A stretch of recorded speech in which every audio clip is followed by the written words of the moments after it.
Video number 4 discusses probably one of the most important things that you'll have to learn for the SAT and learn to recognize and learn to deal with, and that is verbs. Many of the errors are either directly related or at least indirectly related to the ways verbs are used or misused in sentences. So we need to understand what verbs are, how they're used properly, and then how they might be used improperly. So, what is a verb? Well, a verb is simply the doing or the being of a sentence. Right? It is the action. And it is paired with the subject of a sentence, most of the time, to tell you something about what's going on in the sentence. Usually, when you have a sentence, you have a subject and a verb, and that verb is actually part of something larger called a predicate, which we don't really need to know for the SAT, but it might be an important thing to know in general. So you're going to have your subject and then everything else, which is your predicate, and part of that everything else is a verb. And this is called a clause, and we'll talk about, I think that got cut off, clause. And we're going to talk about clauses later, but a clause is a sentence that's made up of a subject and a main verb. Now there are many different classifications of verbs, and I don't want to get into the huge breakdown. I do want to talk about two important classifications that we should know. The first is the difference between a transitive and intransitive verb.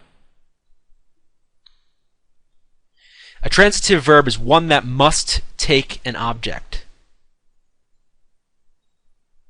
in order for it to make sense. So an example here would be something like John buys.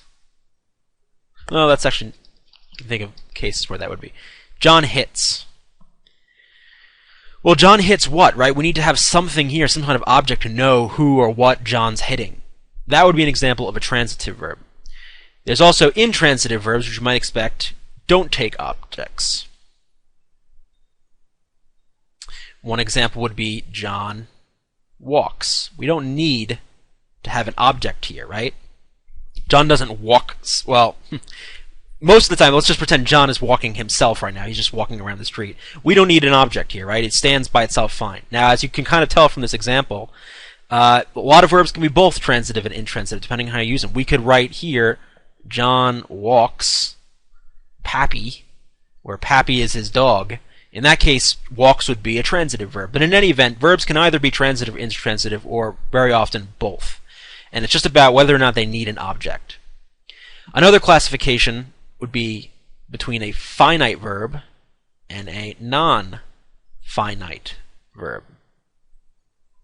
Now, a finite verb is just a verb that's been basically a verb that can stand, so can stand as main verb of the sentence. So, examples above would include walks, right? Because these can stand as main verbs, no problem. They're generally conjugated, either singular or plural, based off of the subject, the noun that goes with it, and there you go. You're all set.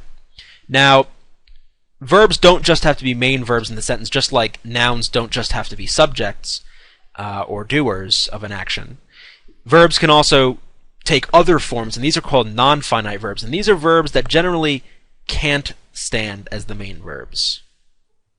And we're going to go into much detail in a later video about these kinds, but these include things like gerunds, infinitives, and participles. We're not going to talk about them right now because this is a whole nother issue. But for the purposes of the video right now, we're just going to focus on finite verbs, because these are the ones that we use a lot, and they're the main important verbs of a sentence. Every sentence that's actually a sentence has got one of these. So let's talk a little bit more about finite verbs. Now, if you take a foreign language, learning to conjugate verbs is one of the first things you do. So I do German. In German, you have to conjugate the verb depending on the subject, right? So let's say if we're doing German for a second, I'll give you a little German lesson, because that's usually the easiest way to do this. Let's use the word haben, which means to have in German. If I want to express ich have, it's ich habe. So I change the word to make it habe. If I want to say you have, it's du hast.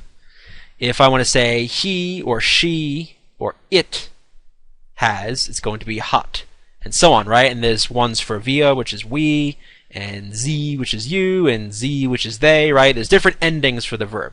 Now, if you're a foreign language speaker or you take foreign language, you're well aware of that. English, however, does not have this strong conjugation for most of its verbs, with a few exceptions like to be. To be is generally strongly conjugated like this, but most verbs go at a very regular pattern, and it's very simple.